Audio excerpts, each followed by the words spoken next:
नमस्कार, आप देख रहे हैं वन उत्तराखंड। मैं हूं आपके साथ ऋषभ पांडे। बुलेटिन की शुरुआत करेंगे इस वक्त की हेडलाइंस के साथ।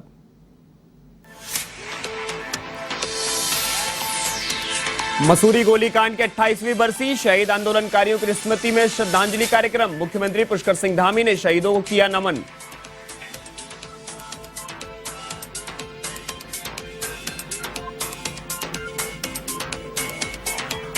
उत्तराखंड विधानसभा में रिश्तेदारों की भर्ती का मामला। मुख्यमंत्री धामी ने विधानसभा अध्यक्ष को लिखा पत्र, नियुक्तियों की उच्च स्तरीय जांच की मांग। कहा, अनियमित नियुक्तियों को किया जाए निरस्त।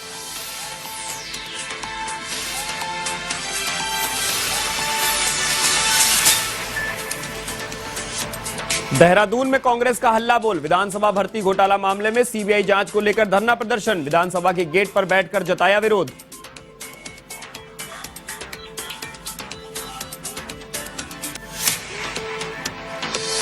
लाल कुआं दौरे पर बाल विकास मंत्री रेखा आर्य। खड़गपुर में मृतक युवती के परिजनों से की मुलाकात। हर संभव मदद का दिया आश्वासन। लापरवाही बरतने पर पुलिस अधिकारियों को लगाई जमकर लताड़।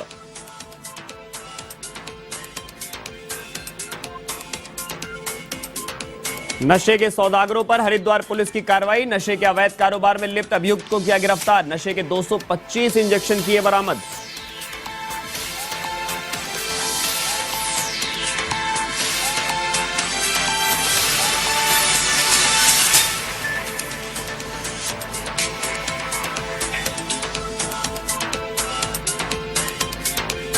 अब खबरें विस्तार से।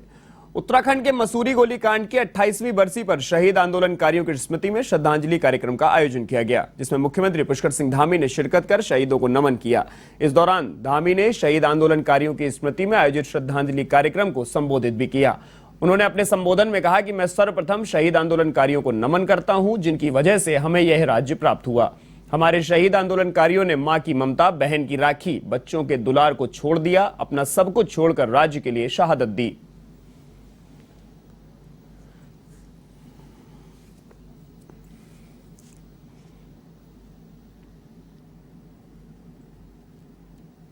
अच्छा है तो मैं उनसे हमेशा कहता हूं कि माननीय प्रधानमंत्री जी, आप जो भारत को श्रेष्ठ भारत बनाने की ओर काम कर रहे हैं, भारत को दुनिया का नंबर 1 भारत बनाने का काम कर रहे हैं, उसमें छोटा ही योगदान होगा, भले गिलहरी की तरह योगदान होगा, वो हमारे उत्तराखंड का भी योगदान होगा। भाइयों बहनों, आज के अवसर पर जैसा कि अभी गणेश जोशी जी ने कहा, अभी 2-3 मुद्दे एक साथ आए हुए हैं। एक आया है हमारे पास हमारी मातृशक्ति का जो आरक्षण था 30% का आरक्षण था, उसमें माननीय न्यायालय ने अपना फैसला दिया है, लेकिन हमने तय किया है कि हम किसी भी कीमत पर हम उसकी पुरजोर पैरवी करेंगे अपनी माताओं बहनों के लिए। हमें अगर उच्चतम न्यायालय में अब जाना पड़ रहा है तो हम उच्चतम न्यायालय जाने की तैयारी कर रहे हैं।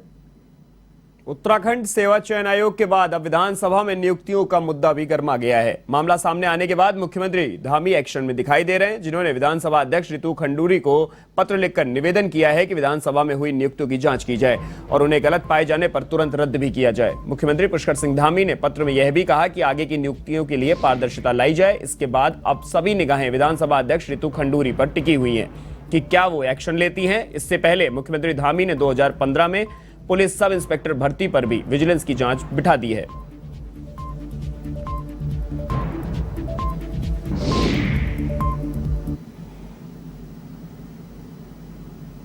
खबर उत्तराखंड के देहरादून से है, जहां विधानसभा में हुई चोर दरवाजे से नियुक्ति को लेकर कांग्रेस ने विरोध प्रदर्शन किया।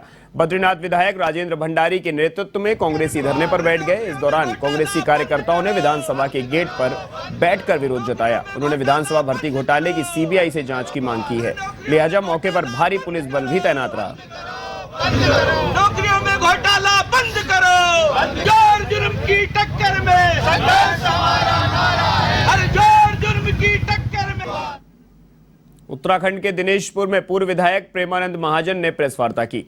इस दौरान उन्होंने भर्ती घोटाले की निष्पक्ष जांच की मांग की। इस दौरान उन्होंने पूर्व कैबिनेट मंत्री अरविंद पांडे की ओर से अपने परिवार के लोगों को सरकारी विभागों में नौकरी दिलाई जाने को लेकर निष्पक्ष जांच और दोषियों को कड़ी सजा देने की मांग की। महाजन ने कहा कि अपने परिवार और अपने चहेते को सरकारी नौकरियां दिलाने का काम भाजपा सरकार कर रही है, जिसमें प्रदेश के बेरोजगारों के साथ अन्याय हो रहा है। शिक्षा मंत्री रहे, का जो भर्ती घोटाला पेपर लीक अभी जो पूरे उत्तराखंड में जो एक एससी का जो मामला चल रहा है, आप लोग बहुत अच्छी तरह से जानते हैं उसमें क्या हुआ, पेपर लीक हुआ, हंगामा मचा हुआ है। उसके बाद विधानसभा का में अवैध जो स्पीकर द्वारा जो लोगों को पोस्टिंग दी गई, 74 लोगों को दी गई, उससे पहले 168 लोगों को दी गई, और वो देखा गया, वो लिस्ट देखा गया तो सब बड़े बड़े लोगों के रिश्तेदार नातेदार थे, बड़े बड़े मंत्रियों के, जिसके रिश्तेदार नहीं है तो उन्होंने अपने जो पीएस है, पर्सनल सेक्रेटरी, उनको लगा दिया, उनके घरवाली को लगा दिया। तो जो मैं समझता हूँ वो इतनी गलत है कि जिसकी जितनी घोर निंदा की जाए, वो भर्त्सना की जाए, वो कम है। आप पे यदि आपके पास पावर है, जो पावर आपको पब्लिक ने दिया है, उस पावर का यूज सबके भलाई के लिए और निष्पक्ष रूप से होना चाहिए। उत्तराखंड की बाल विकास मंत्री रेखा आर्य ने लाल कुआं स्थित खड़गपुर पहुंचकर मृतक युवती के परिजनों से मुलाकात की। इस दौरान कैबिनेट मंत्री रेखा आर्य काफी भावुक हो गई। वहीं उन्होंने मृतक युवती के परिजनों को सरकार से हर संभव मदद दिलाने का आश्वासन दिया। साथ ही उन्होंने मौजूद पुलिस अधिकारियों को जमकर लताड़ भी लगाई और निर्देश दिए कि तत्काल आरोपियों पर SC/ST एक्ट का मुकदमा दर्ज किया जाए। साथ ही परिवार को भरोसा दिया है कि इस हत्याकांड में शामिल आरोपियों को ऐसी सजा मिलेगी कि यह घटना प्रदेश के लिए नजीर साबित होगी। आपको बता दें कि मोटा हल्दू खड़गपुर में 3 अगस्त को लापता अंजलि उर्फ प्रिया की दूसरे समुदाय के युवक ने प्रेम जाल में फंसाकर हत्या कर दी थी। पुलिस ने युवती का शव जंगल से बरामद किया। इस मामले में पुलिस ने किक्षा निवासी मुख्य आरोपी यमीन और उसके साथी सचिन को गिरफ्तार कर जेल भेज दिया। वहीं इस घटना को लेकर क्षेत्र के ग्रामीण आक्रोशित हैं। लेकिन अब जो हम वो हाथ में बात हो, इनको न्याय लापरवाही के अलावा भी जब इतना बड़ा मुकदमा एक SC बालिका के साथ में हुआ, उसके बाद में तुरंत ही अपने आप ही एट्रोसिटी एक्ट लग जाना चाहिए था, लेकिन उसमें अभी तक में पुलिस ने उस पर कार्रवाई नहीं की अथवा गंभीरता से नहीं लिया, या वो परिजन बोल नहीं पाए, तो ये अपने आप में बड़ी लापरवाही है। लापरवाही इस बात की भी है कि यदि वो परिवार यदि चौकी में सबसे पहले जब मुकदमा दर्ज करने गया तो उस चौकी इंचार्ज के द्वारा उनके साथ में जो व्यवहार संवेदनशीलता के साथ में किया जाना चाहिए, वो आचरण भी नहीं अपनाया गया। परिवार को बामुश्किल SSP के पास जाके जो है मुकदमा के लिए आग्रह करना पड़ा। यह भी मैं समझती हूँ कि पुलिस की पूरी प्रणाली जो है कहीं ना कहीं जो है सिस्टम में दिक्कत रही होगी। उत्तराखंड की कैबिनेट मंत्री श्रीमती रेखा आर्य जी हमारे यहाँ आई थी। ये दुखद घड़ी में इनको संभावना देने के लिए आई थी, इसके लिए उनका धन्यवाद, उनका आभार। पर लेकिन अभी तक उन्होंने जो भी यहाँ पर बातें कही, उन्होंने आश्वासन दिया है कि निकट भविष्य में आपके साथ जो गलत हुआ उनको कठोर सजा मिलेगी। और उन्होंने SSP वरिष्ठ पुलिस अधीक्षक महोदय को भी यहाँ से दूरभाष के माध्यम से समझाया। हरिद्वार में जिला पंचायत चुनावों के ऐलान के साथ पंचायत राजनीति में दबदबा रखने वाली बसपा तैयारियों में जुट गई है। शिवालिक नगर स्थित बसपा प्रदेश कार्यालय में प्रदेश प्रभारी गयाचरण दिनकर ने स्थानीय कार्यकर्ताओं के साथ चुनावी रणनीति पर चर्चा की। इस दौरान बसपा प्रदेश प्रभारी गयाचरण दिनकर मीडिया से मुखातिब भी हुए। उन्होंने इस बार जिला पंचायत में बसपा का बोर्ड बनाने का दावा किया है। उन्होंने कहा कि पार्टी सभी 44 जिला पंचायत की सीटों पर चुनाव लड़ने जा रही है और पार्टी इन चुनावों में बम्पर जीत हासिल करेगी। आपको बता दें कि बसपा का हरिद्वार जिला पंचायत राजनीति में दबदबा रहा है। पार्टी के अब तक 3 जिला पंचायत अध्यक्ष रह चुके हैं। थोड़े BSP के नारे लगे।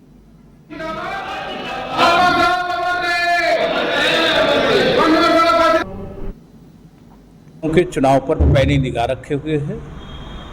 विशेष करके बहुजन समाज पार्टी जैसे अन्य दल करते हैं, तो उन दलों की भांति बहुजन समाज पार्टी भी जिला पंचायत के प्रादेशिक क्षेत्र 44 है, 44 में से 44 पर कैंडिडेट उतारेगी। ये बसपा समर्थित उम्मीदवार भारी तादाद में जीत करके आएंगे। अंततः बोर्ड बहुजन समाज पार्टी का बनना है। जनपद पौड़ी में पूर्व मुख्यमंत्री त्रिवेंद्र सिंह रावत के कार्यकाल में बिजली उत्पादन करने वालों के लिए सोलर प्लांट चलाने वालों के लाभार्थियों ने CFA की राशि निकालने में कमीशन मांगने का आरोप लगाया है। पौड़ी के ओल्डा काम करने वाले लाभार्थियों ने यह आरोप UREDA के CPO नीरज गर्ग पर लगाए हैं। DS रावत ने बताया कि उनको मिलने वाली 2 करोड़ से ऊपर की CFA राशि को निकालने के लिए 30 रुपए कमीशन मांगा गया। ऐसा करते अधिकारी उनका आर्थिक और मानसिक उत्पीड़न कर रहे हैं। रावत ने बताया कि साल भर में केंद्र सरकार के CFA फंड की 8 करोड़ से ज्यादा की धनराशि पहाड़ को सोलर प्लांट लाभार्थियों को निर्गत न करने पर केंद्र सरकार के MNRE मंत्रालय ने UREDA को सरकार के संबंधित विभाग के सचिव R मीनाक्षी सुंदरम को मेल भेजा है और आगे प्रोजेक्ट नहीं देने की भी चेतावनी दी है। इससे उत्तराखंड को वैकल्पिक और सोलर ऊर्जा प्रदेश के रूप में विकसित करने के मुख्यमंत्री धामी के सपने को बड़ा झटका लगने की भी संभावना है।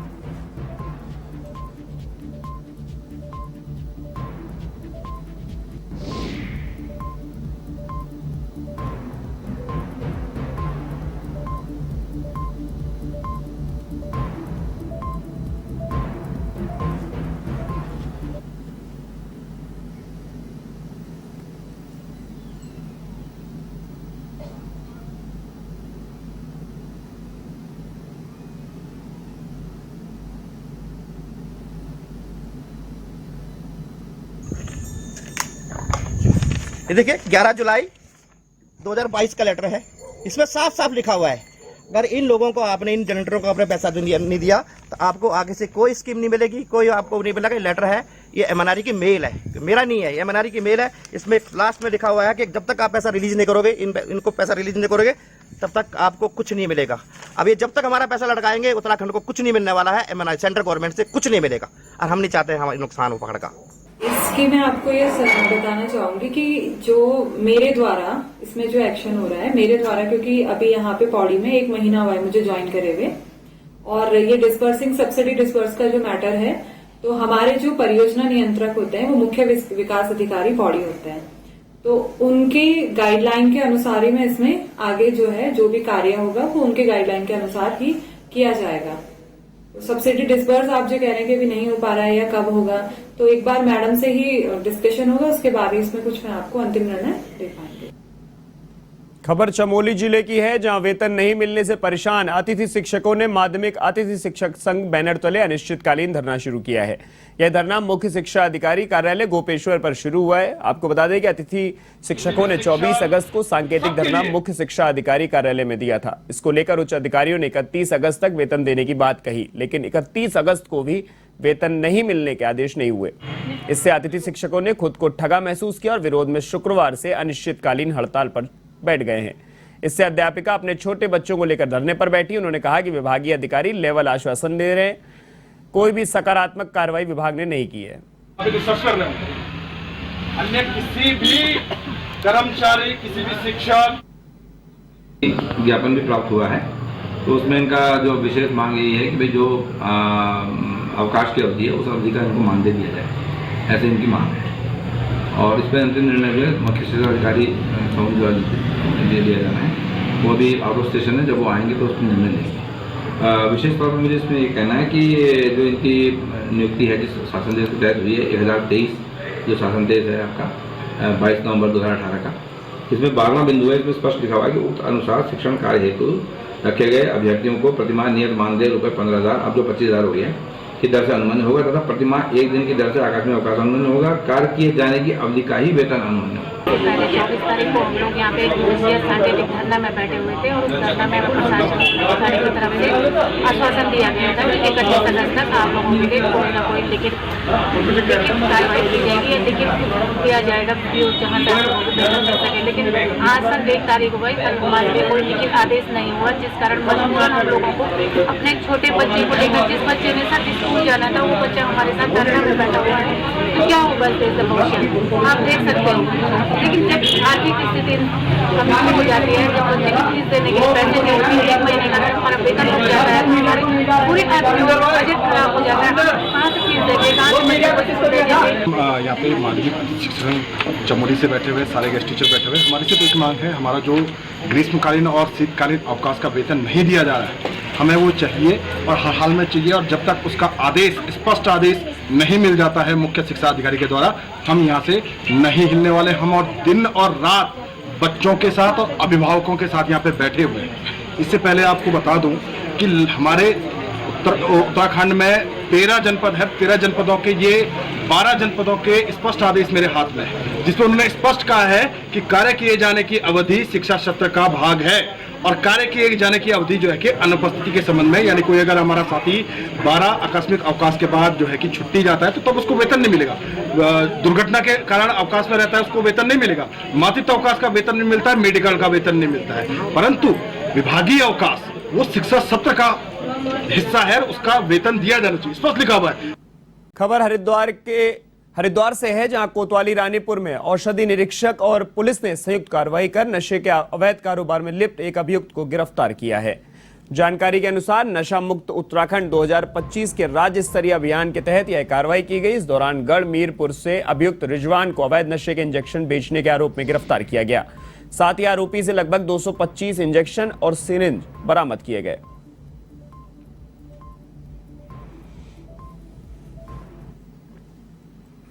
मिली थी कि एक व्यक्ति नशे का इंजेक्शन का काम कर रहा है और जो नशेड़ी हैं उनको इंजेक्शन प्रोवाइड करता है। इस सूचना पे ड्रग इंस्पेक्टर से भी कांटेक्ट किया गया और उनको बुलाया गया। फिर उसके बाद पुलिस हमारी जाके उनको जो रिजवान है, रिजवान नाम के व्यक्ति को पकड़ा। उसके पास से 225 इंजेक्शन बरामद किए गए।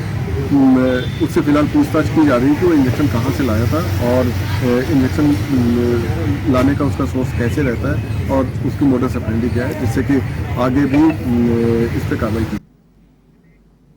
खबर उत्तराखंड के गढ़वाल मंडल से है, जहां सरकारी स्कूलों में शिक्षकों की कमी अभिभावकों को चिंता की इस कदर बढ़ा रही है कि अब दूरस्थ जिलों से अभिभावक शिक्षकों की कमी पूरी करने की मांग को लेकर गढ़वाल मंडल के पौड़ी मुख्यालय पहुंच रहे हैं, ताकि उच्च अधिकारी उन समस्याओं से सरकार को वाकिफ करवा पाएं। दरअसल शिक्षकों की कमी से हताश चमोली जिले के अभिभावकों को पौड़ी का रुख करना पड़ रहा है। यहां पहुंचकर अभिभावकों ने गढ़वाल मंडल के अपर निदेशक माध्यमिक शिक्षा महावीर बिष्ट से मुलाकात कर अपनी समस्याओं से अवगत कराया। वहीं महावीर बिष्ट ने कहा कि शिक्षकों की कमी से गढ़वाल मंडल के सभी जिले जूझ रहे हैं। शिक्षकों की नई भर्ती होने पर और शिक्षकों की उपलब्धता होने पर विद्यालयों में शिक्षक तैनात किए जाएंगे।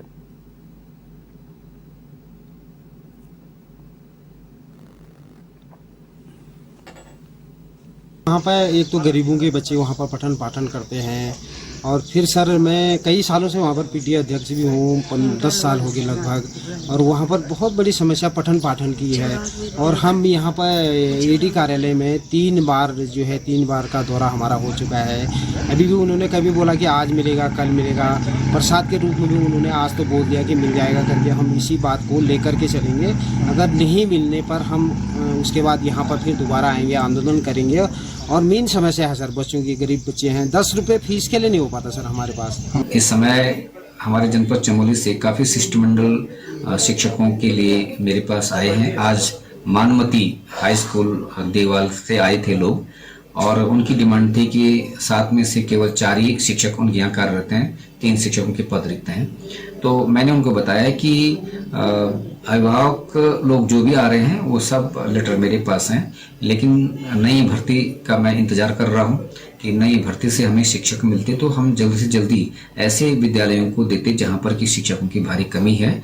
और क्योंकि अभी आप देख रहे हैं कि अधीनस्थ चयन आयोग की जो विगत परीक्षाएं हैं उन पर बड़ा प्रश्न लगा हुआ है। शिक्षकों की कारण ये समस्या हो रही है कि हम गरीब लोग होते हैं, हमारे बच्चों का पठन पाठन में काफ़ी दिक्कतें हो रही है। जो हम बच्चों को अपने स्तर से जो भी मेहनत कराना चाहते हैं वो हमसे पूरा नहीं हो पा रहा है अध्यापकों की कमी से।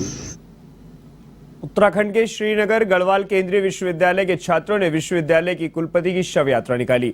छात्रों ने बिरला परिसर से NH 58 पर होते हुए गढ़वाल विश्वविद्यालय के प्रशासनिक भवन तक यह यात्रा निकाली।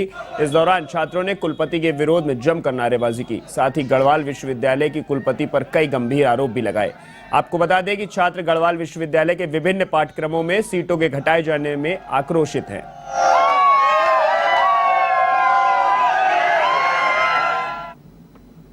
आंदोलन की देन है और ये केंद्र विश्वविद्यालय भी जिसकी कुलपति अन्नपूर्णा नौटियाल बनी हुई है, ये भी आंदोलन की देन है। और जब हम यहाँ पे परसों जब हमें पता लगा कि विश्वविद्यालय के भीतर जो नए सत्र 22-23 में 24 सीटों कम करने का कार्य विश्वविद्यालय कुलपति के द्वारा किया गया, उसके बाद हमने आंदोलनरत हुए। और उसके बाद जब हम प्रशासनिक भवन में पहुँचे तो यहाँ पे कोई अधिकारी मौजूद नहीं था।